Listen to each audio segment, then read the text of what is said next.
चालू है। नमस्कार, कैरियर किंग चैनल पर आपका स्वागत है एक बार फिर से।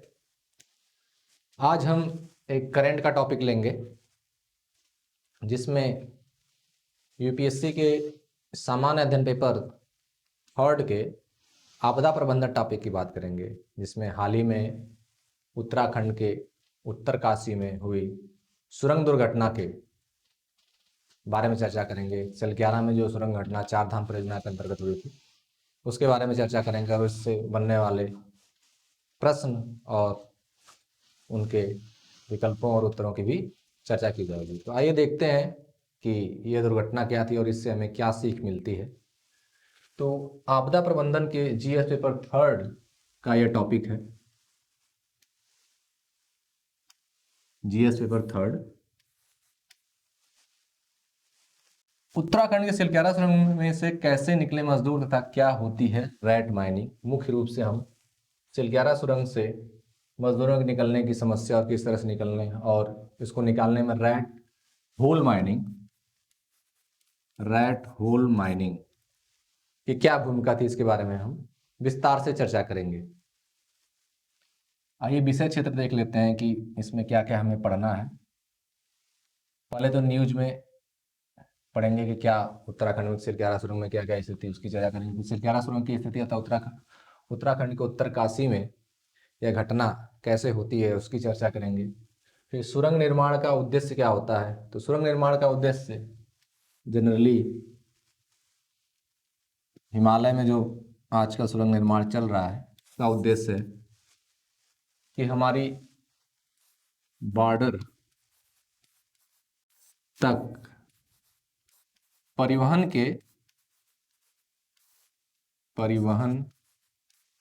के साधनों का विकास। आप जानते हैं कि चीन ने तिब्बत को अधिग्रहण करने के बाद हिमालय क्षेत्र में काफ़ी विकास कार्य किया है और वो हिमालय की ऊंचाई वाले भागों में अपनी पहुंच को सुनिश्चित कर चुका है, बहुत आसानी से वहाँ पहुंच सकता है। लेकिन भारत की तरफ से अभी उतना विकास कार्य नहीं हो रहा है, लेकिन उसी को ध्यान में रखते हुए सुरंग और सड़क निर्माण जो है वो हिमालय क्षेत्र में किया जा रहा है। इसी विकास क्रम में यह दुर्घटना हो जाती है। फिर रैट होल माइनिंग के बारे में समझेंगे, क्या रैट होल माइनिंग है। इसके बाद रैट होल माइनिंग की वर्तमान स्थिति क्या है, इस समय रैट होल माइनिंग की वर्तमान स्थिति क्या है। तो आपको पता होगा कि 2014 में एनजीटी ने रैट होल माइनिंग पर पाबंदी लगा दी थी, इसकी चर्चा करेंगे। फिर इसके बाद निष्कर्ष भी देखेंगे कि क्या होना चाहिए सुरंग निर्माण के समय, या फिर संबंधित प्रश्नों की भी चर्चा करेंगे। तो न्यूज में था, ये हमारा उत्तराखंड का मैप है जहाँ यह दुर्घटना घटी। ये उत्तराखंड का उत्तरकाशी जिला है और यहीं पे ये वाला क्षेत्र है। यहाँ पे आपका गंगोत्री है जहाँ से गंगा नदी निकलती है। चूंकि गंगा नदी तो नहीं निकलती है, यहाँ से भागीरथी निकलती है, भागीरथी।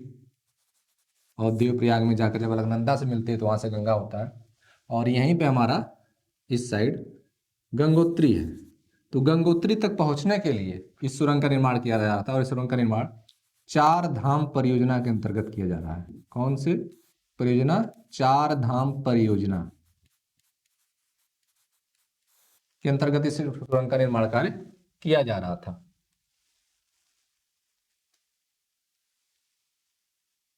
ये आप देख रहे हैं कि उत्तरकाशी है। अगर यहाँ से प्रश्न और भी बन सकते हैं, जैसे उत्तरकाशी के आसपास कौन सी जिले हैं या इसका सीमा किससे लगती है, तो आप देख सकते हैं कि इसकी सीमा हिमाचल प्रदेश से और साथ ही तिब्बत के क्षेत्र से भी लगती है। और आइए आगे बढ़ते हैं। उत्तराखंड के उत्तरकाशी में सिलक्यारा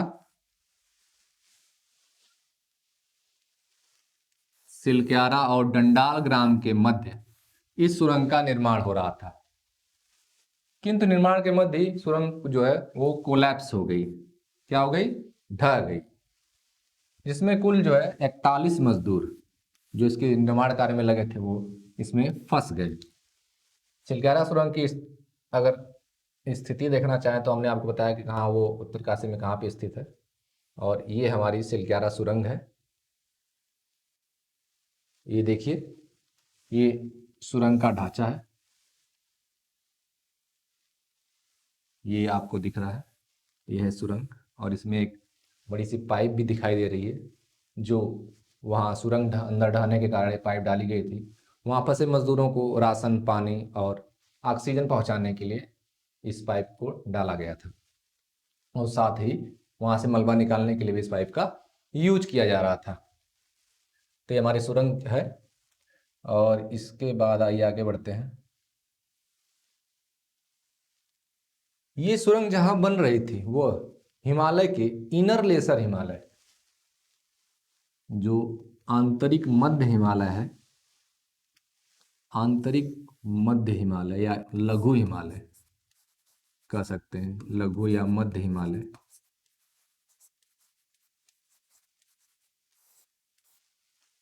के आसपास इस सुरंग का निर्माण हुआ था। इनर लेसर हिमालय के अंतर्गत यह पार्ट आता है जहां सुरंग का निर्माण हुआ था, उत्तरकाशी में।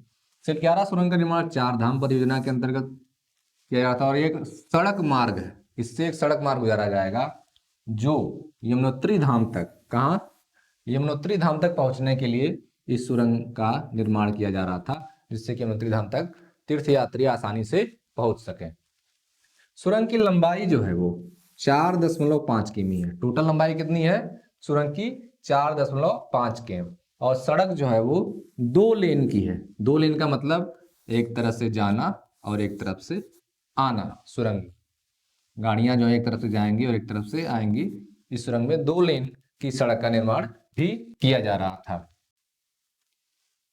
यह क्षेत्र टेक्टोनिक रूप से जहां पे इस सुरंग का निर्माण हो रहा है, सिलक्यारा सुरंग का, वह क्षेत्र जो है, चूंकि आप जानते हैं कि हिमालय 2 प्लेटों से के मिलने से बना है। एक तो आपकी यूरेशियन प्लेट है, कौन सी? यूरेशियन, यूरेशियन प्लेट और भारतीय प्लेट, भारतीय प्लेट। इनके मिलने से ही हिमालय का निर्माण हुआ था। ये आपकी चाइना और तिब्बत की तरफ से यूरेशियन प्लेट आती है और इधर से आपकी भारतीय प्लेट होती है, और यहीं पे हिमालय का निर्माण हुआ। ये आपकी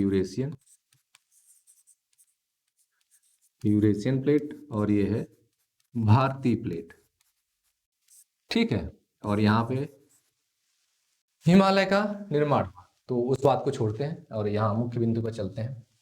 तो सुरंग की लंबाई 4.5 किमी है, सड़क 2 लेन वाली बन रही है, और यह क्षेत्र टेक्टोनिक रूप से काफी एक्टिव है। एक्टिव रहने कहने का मतलब कि यहाँ हलचल होती रहती है, चट्टानें खिसकती रहती हैं, चट्टानें खिसकती रहती हैं, खिसकती रहती हैं, जिससे क्या होता है, चट्टानों खिसकने से या ऊपर नीचे होने से ये चट्टानें कमजोर हो जाती हैं। क्या हो जाती हैं? कमजोर हो जाती हैं। ये चट्टानें क्या होती हैं? कमजोर हो जाती हैं। कमजोर का मतलब ये है कि इन चट्टानों से जो बंध इनका होता है वो कमजोर हो जाता है और इधर उधर खिसकने से। और इन चट्टानों में क्वार्टजाइट, फाइलाइट आदि खनिज होते हैं, और इन्हीं से इनका निर्माण होता है। और क्वार्टजाइट और फाइलाइट जो होती हैं चट्टानें, इनसे निर्मित जो चट्टानें होती हैं वह अवसादी प्रकार की होती हैं। कैसी होती हैं? अवसादी। अवसादी चट्टानें जो होती हैं वो अन्य 2 चट्टानें जैसे अग्नेय चट्टानें और रूपांतरित चट्टानों से कुछ कमजोर होती हैं, नरम होती हैं, जिससे इनके टूटने की, फूटने की संभावना अधिक होती है। इस सुरंग में जो है, जब ये सुरंग आपको जो मैंने अभी दिखाया, या कह सकते हैं इस सुरंग में लगभग 270 मीटर अंदर, कितना? 270 मीटर अंदर अंदर सुरंग में ऊपर जो उसकी छत है उससे मलबा, या कह सकते हैं मलबा में पत्थर, और इस सुरंग के निर्माण में जो लोहे के छड़ लोहे की छड़ जिसको सरिया बोला जाता है, सरिया, ये सब क्या हुआ कि गिरने लगे। और जैसे जैसे इसको हटाना शुरू किया गया इस मलबे को, और हाँ ये मलबा लगभग 60 से, या कह सकते हैं कि 55 से 60 मीटर मोटाई में फैला हुआ है। कितना? 55 से 60 मीटर मोटाई में फैला हुआ है। जिससे इसको हटाने के लिए जब मशीनों का प्रयोग किया गया, इसको हटाने का प्रयास किया गया, तो इसकी जो छत है, जो सुरंग की छत से 270 मीटर अंदर, वहां से और मलबा गिरने लगा। जिससे क्या हुआ कि वहां से मलबों को हटाना मुश्किल हो गया, क्योंकि जैसे जैसे मलबा हटा रहे थे वैसे वैसे ऊपर से और जो है पत्थर और छड़े जो है और नीचे गिर रहे थे, जिससे मलबा का और विस्तार हो रहा था।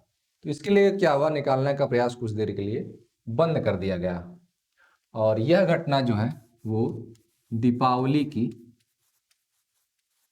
सुबह हुई थी। सुबह, मतलब ये सुरंग जो है दीपावली की सुबह कोलैप्स हुई थी। उसके बाद से वहाँ मजदूर लगभग 17 दिन के आसपास फंसे हुए थे। और तो 65, हाँ तो 65 से 60 मीटर तक मोटाई मलबों की थी इस सुरंग में।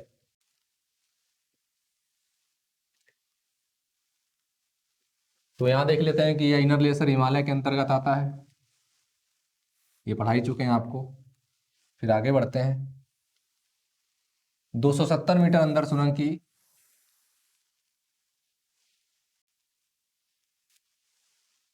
270 मीटर अंदर सुरंग की छत ढह गई, जिसे 55 से 60 मीटर पत्थरों और लोहे की छड़ के मलबों का ढेर जमा हो गया। और इसको निकालने के लिए एक मशीन का प्रयोग किया गया, जिसे आगर मशीन बोला जाता है। कौन सी मशीन? आगर मशीन। यह वर्टिकल ड्रिलिंग के, विशेषकर वर्टिकल ड्रिलिंग के लिए प्रयोग की जाती है। तो यहाँ जब ये सुरंग, मान लीजिए पहाड़ है आपका, और इसमें जो सुरंग बनी थी, इसमें मलबा जब गिर गया, तो इसको हटाने के लिए तो पहले वर्टिकल ड्रिलिंग की गई, जिससे क्या हुआ कि मलबा और ढहने लगा। तो वर्टिकल ड्रिलिंग बंद करके यहाँ से ये वाला जो हिस्सा है, इसके सुरंग के पहाड़ के ऊपर वाला जो हिस्सा है, यहाँ से आगर मशीन द्वारा, किस मशीन द्वारा? आगर मशीन। आगर मशीन द्वारा वर्टिकल ड्रिलिंग जो है करने का प्रयास किया गया। वर्टिकल ड्रिलिंग तक इस सुरंग तक पहुंचा जाए, जहां से 270 मीटर अंदर ऊपर जो है वर्टिकल ड्रिलिंग का प्रयास किया गया। लेकिन क्या हुआ कि मशीन का जो आगे का हिस्सा होता है, जो खुदाई करता है, वो प्लेट जो है, उसमें जो प्लेट लगी रहती है वो टूट गई। और चूंकि भारत में इन मशीनों का विकास नहीं होता है, बाहर से मंगाई जाती हैं, तो बाहर से मंगाने में काफ़ी समय लगता है। इसलिए अंत में यह निर्णय लिया गया कि रैट होल माइनर्स, जो कोयले के खदानों में कोयला निकालने का जिस तकनीकी से, जिस विधि से काम करते हैं, उनको लगाया जाए और कुदाल या फावड़े से उनको निकालने का प्रयास किया जाए, इस मशीन के, आगर मशीन के फेल होने के बाद। तो आइए देख लेते हैं कि रैट होल माइनिंग क्या होती है। Rat hole mining, rat hole शब्द जमीन में खोदे गए सकरे गड्ढों से जुड़ा है। ठीक है, मान लीजिए जमीन है, ठीक है, इसमें सकरा गड्ढा खोदा जाता है, जिसकी एक तरह से जो होती है उसकी लंबाई चौड़ाई यह 2 से 3 फीट, ये गड्ढा जो होता है इसकी ऊंचाई 2 से 3 फीट ही होती है। कितनी होती है? 2 से 3 फीट ऊंचाई। 2 से 3 फीट की ऊंचाई काफी कम होती है, और यह दर्शाता है कि इसमें, इस तरह की रैट होल माइनिंग में केवल एक व्यक्ति ही, कौन सा? एक व्यक्ति ही आ जा सकता है, आ जा सकता है। और प्राय आप जब गांव में देखेंगे, पहले जब कच्चे मकान होते थे तो रात को चोरियां होती थी, सेध मार के उनकी दीवार जो है, कच्ची दीवार जो है वो नीचे से, या जो नींव होती है उसके पास से एक छोटी सी सुरंग बना के सामानों की चोरी होती थी। जिसकी भी ऊंचाई आप अगर गांव से संबंधित होंगे तो देखे होंगे कि उसकी ऊंचाई भी 2 फीट के आसपास रहती है, जिसमें आप लेट कर किसी कमरे में प्रवेश कर जाते हैं, वहां से सामान चोरी करके आप बाहर निकल जाते हैं। यहाँ से कोई भी सामान आप चोरी करके बाहर निकल जाते हैं। तो ये एक तरह से सेहमारी जैसी जो सुरंग खोदी जाती थी घरों में चोरी करने के लिए, लगभग वैसा ही है अगर एज्यूम करेंगे आप तो। इसके माध्यम से जमीन में पतली परतों में प्रचलन कहाँ है? इसका प्रचलन कोयला की खदानों में होता है, और विशेषकर उन कोयला खदानों में होता है जहां कोयला निकालने में इसका प्रयोग होता है, रेट होल माइनिंग का। और वहां जहां कोयला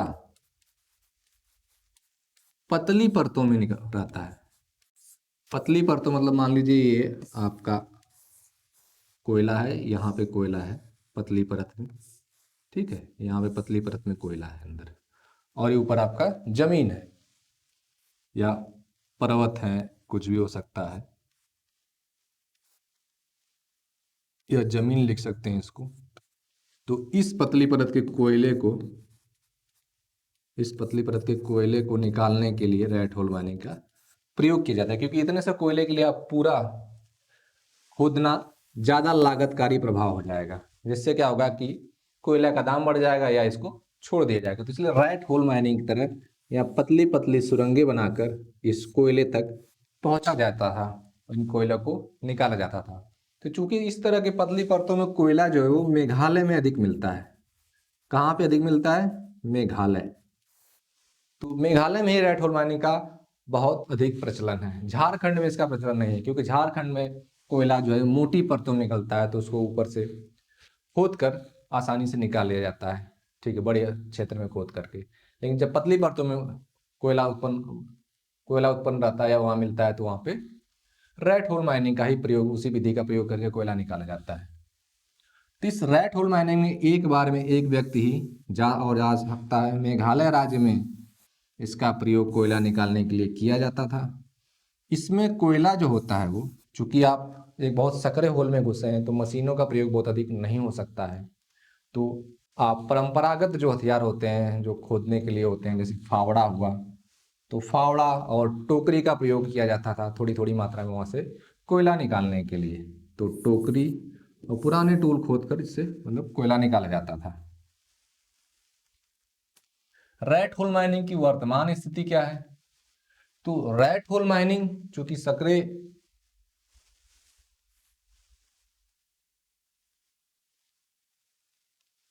एक सकरे जो है सुरंग में या सकरे छिद्र में प्रवेश करके एक व्यक्ति जो है जाता है, तो यहाँ क्या होता है? खतरा होता है। पहले तो ऑक्सीजन की कमी रहती है वहां काफी, ऑक्सीजन की कमी रहती है, जिससे मजदूरों की जान जाने की खतरा होती है। साथ ही पर्यावरण पर दुष्प्रभाव पड़ता है, पर्यावरण पर दुष्प्रभाव पड़ता है। और इस तरह की रैट होल या पतली पतली सुरंगें बनाने से क्या होता है कि खदानों में, कहाँ पे? कोयले खदानों में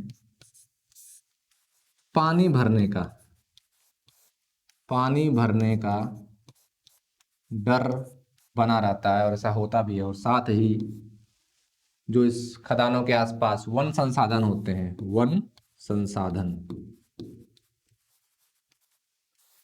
उन पर भी दुष्प्रभाव पड़ता है, नष्ट होने का भी खतरा रहता है वन संसाधनों के।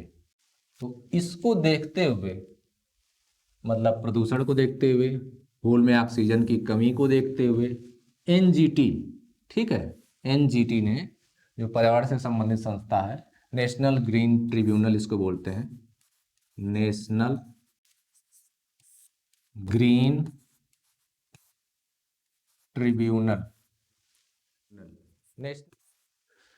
तो इसके आधार पर नेशनल ग्रीन ट्रिब्यूनल ने जो है वो रेट होल माइनिंग पर पाबंदी लगा दी। अब आइए देख लेते हैं निष्कर्ष, कि जितना हमने बातें पढ़ी उसका क्या निष्कर्ष निकला है। तो निष्कर्ष में देखेंगे कि उत्तरकाशी घटना से हमें सीखना होगा कि निर्माण कार्य से पहले हमें क्या करना चाहिए। पहले तो निर्माण कार्य से पहले सटीक धरातलीय सर्वेक्षण करना चाहिए, इस पर बल देना होगा। कागजी का आधार पर सर्वेक्षण से बचना होगा, क्योंकि सटीक धरातलीय सर्वेक्षण होगा तभी हम आने वाली इस तरह की आपदाओं से बच सकते हैं। और कागजी आधार पर जो सर्वेक्षण होता है उससे दुर्घटनाओं होने की संभावना बहुत अधिक होती है। इसके बाद अनियोजित विकास पर हमें सख्त पाबंदी लगानी होगी। इस तरह की घटनाएं आपने देखा होगा कि नदियों के किनारे मकानों का बहुत निर्माण होता था और एक आपदा आई थी जिससे क्या नदियों के किनारे जितने लोग थे उसमें बह गए थे। जब बाढ़ आती है या बहुत ज़्यादा वो क्या कर सकते हैं उसको, हाँ, जब बादल फटता है तो बहुत तेज वर्षा होती है जिससे आसपास के नदी किनारे के जलमग्न हो जाते हैं। तो नदियों किनारे मकान बनाने पर, इस तरह के निर्माण कार्य करने पर भी पाबंदी होनी चाहिए। इसके अलावा निर्माण कार्य से पहले आपदा प्रबंधन से जुड़े सभी उपकरणों, मशीनों तथा कार्यबल अर्थात विशेषज्ञ जो होते हैं उस कार्य में, उनकी भी जांच होनी चाहिए कि विशेषज्ञ हैं कि नहीं इस कार्य के लिए, की उपलब्धता को सुनिश्चित करना होगा। और खतरों से बड़े निर्माण कार्य में संलग्न कर्मियों को अनिवार्य बीमा सुविधा भी जरूरी है। यह भी एक बहुत महत्वपूर्ण सुधार करना अनिवार्य है। अनिवार्य बीमा सुविधा जो इस तरह के कार्यों में लगे हुए मजदूर हैं, जो इस तरह के खतरनाक कार्यों में हैं। आप आए दिन सुनते होंगे जैसे दिल्ली मुंबई महानगरों में सीवर होल में कुछ प्राइवेट मजदूरों को घुसा दिया जाता है सफाई के लिए सीवर होल की, और वहाँ उनको ऑक्सीजन की कमी के कारण बिना ऑक्सीजन मास्क के ही उन्हें भेजा जाता है, जिससे वहाँ उनकी दुर्घटना हो जाती है और उनकी मृत्यु होने की संभावना बढ़ जाती है। और इस तरह की घटनाएं आए दिन देखने को मिलती हैं। तो ऐसे लोगों की बीमा सरकार द्वारा सुनिश्चित होनी चाहिए और इस तरह के कार्यों पर पाबंदी भी लगनी चाहिए कि बिना ऑक्सीजन मास्क के या बिना ऑक्सीजन सिलेंडर के ऐसे इस तरह की कार्य ना हो सीवर होल में या इस तरह के सुरंग निर्माण में, चाहे जहाँ भी। तो इस पर हमें पाबंदी लगानी चाहिए। आइए देख लेते हैं कि आगे इससे संबंधित प्रश्न क्या है। तो इसमें हम दो तरह के प्रश्नों की चर्चा करेंगे। पहला तो हमारा MCQ टाइप का प्रश्न होगा, बहुविकल्पी, जिसमें विकल्प होंगे, उसमें से एक आंसर आपका सही होगा। और दूसरा सब्जेक्टिव प्रश्न होगा जिसमें लिखना होगा 150 शब्दों में। तो इन दो शब्दों को अभ्यास प्रश्न के रूप में इसका उत्तर आपको कमेंट बॉक्स में देना है कि कौन सा उत्तर सही है। और तो देख लेते हैं कि हमारा पहला प्रश्न क्या है। सिलक्यारा सुरंग किन दो गांवों के बीच स्थित है? किन दो गांवों के बीच स्थित है? तो पहला ऑप्शन है सिलक्यारा और पांडव ग्राम, दूसरा ऑप्शन है डंडाल और सिलक्यारा ग्राम, तीसरा ऑप्शन है यमुनापुर और माड़ा गांव, और चौथा है मुनिस्यारी और माड़ा गांव। ठीक है। इसके बाद हमारा दूसरा प्रश्न है जो सब्जेक्टिव है, 150 शब्दों में लिखना है। रैट होल माइनिंग क्या होती है और यह विवादों में क्यों रहती है? तो इस तरह हमारा आज एक करंट का टॉपिक जो आप सामान्य अध्ययन के पेपर 3 से जुड़ा हुआ है, आपदा प्रबंधन वाली टॉपिक से संपूर्ण हुआ। इस तरह भी आगे हम ऐसे करंट के टॉपिक लेते आते रहेंगे। तो ठीक है, इसके साथ ही धन्यवाद। फिर मिलते हैं आपको अगली कक्षा में किसी अन्य करंट टॉपिक में। नमस्कार।